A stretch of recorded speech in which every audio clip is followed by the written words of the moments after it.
My name is Captain Chris Kimrey. I'm from Morehead City, North Carolina, and I am a full-time fisherman.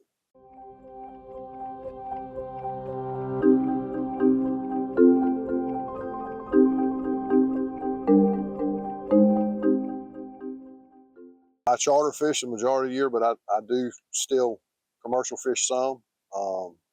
It's not as easy to make a living commercial fishing as it once was. So I make most of my living charter fishing, but I still consider myself a little bit of both.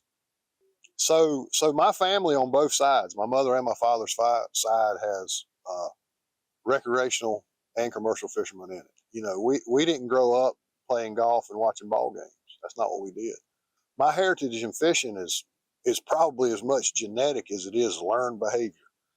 And that's probably the single most influential factor in the fact that I've grown up to be a fisherman. Morehead City, during my whole life, has always been a fishing destination. There's a fair movement towards being a little more conservative. And don't get me wrong. I mean, I love taking stuff home to eat. I love for my customers to have stuff to take home and eat. I love to be able to catch stuff and sell it. So, but what I don't love is a lot of the blatant waste, which is cooler stuffing. And a lot of times it's for the wrong reasons. So in the charter world with social media, there's a certain group that feel like they need to have a dock shot of a pile of fish at the end of every day to show a successful trip. But me personally, trying to be a good steward to our resource, I just don't think that's a great way to operate. And, I will occasionally, but it's not my goal at the end of every trip to take a picture of every little fish, poor little fella laid up dead on the table, sitting in the sun when it's 95 degrees so I can put it on the internet. That's just not who I am.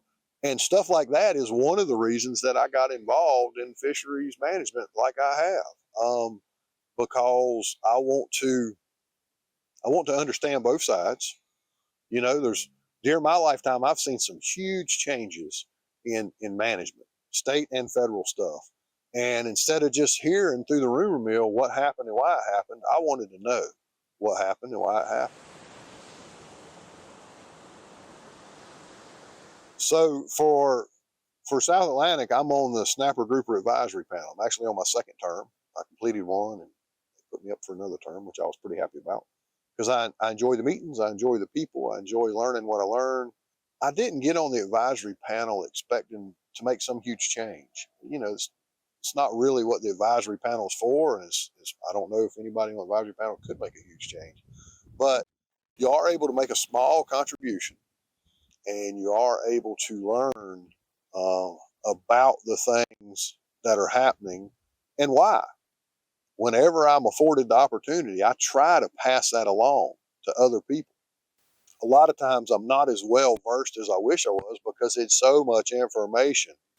But still, even with all that, it's great to be involved and to see where the management decisions come from and to see what's happening in the stock. And that's the whole reason I'm in it, because I want to learn and understand as much as I can. My advice to the stakeholders, no matter what side you're on, where you're at, if you're not involved with fisheries management, don't spend your time dwelling on hearsay and possible false information coming from social media or even false information coming from your buddy. Do your best to seek real information about what's happening in the fishery. If you will spend as much time gathering true intel as you do spreading false intel, the fisheries management gap would close some. But as a stakeholder, if you will learn as much about that process as you can and try to understand it, you might find that you have something useful to give back. I do not know how to summarize that other than if you don't like what you see, don't complain about it, get involved.